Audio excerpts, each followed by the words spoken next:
Entre l'école Saint-Nicolas qu'il a quittée en 1993 et celle qu'il redécouvre aujourd'hui, finalement, peu de choses ont changé. D'ailleurs, Bruno Taloche n'a pas tardé à vite retrouver le chemin qui le mène à sa classe, celle où il a enseigné durant 9 ans lorsqu'il était instit. Tu peux rentrer.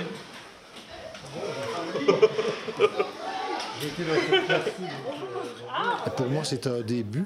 Puis évidemment, l'histoire a continué avec mon frère à partir de 92.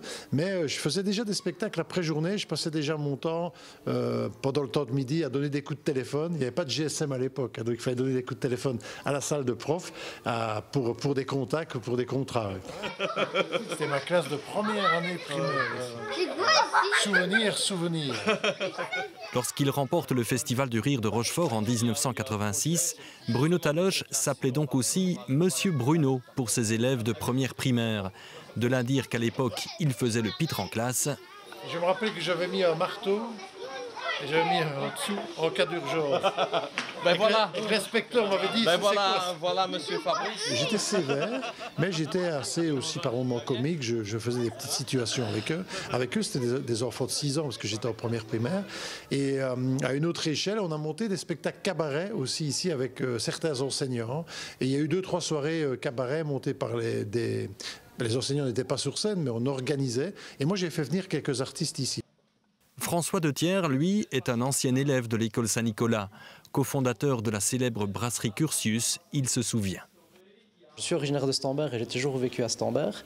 Donc c'est vrai que comme c'était l'école du village, on est venu ici avec mes frères et sœurs. Mais c'est vrai que ça reste une très très bonne école. On a vraiment l'impression, Bruno en parlait tout à l'heure de l'ambiance, qui est vraiment restée la même. Ça a vraiment l'air d'être le centre du village et c'est ce qui me plaît beaucoup dans cette école. Le 11 février prochain, l'école Saint-Nicolas de Stambert fêtera ses 125 ans d'existence. 125 ans de petites et grandes histoires pour une école qui a connu une expansion galopante au point de compter jusqu'à 500 élèves.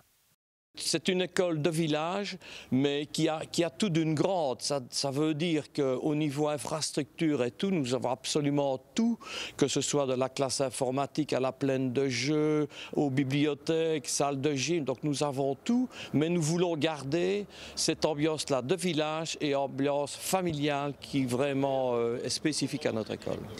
Il y a 25 ans, lors des festivités du 100e, on inaugurait la nouvelle plaine de jeux. Aujourd'hui, plus question d'agrandissement ou de construction à l'école Saint-Nicolas, une école qui attend plus de 500 personnes pour les retrouvailles du 11 février.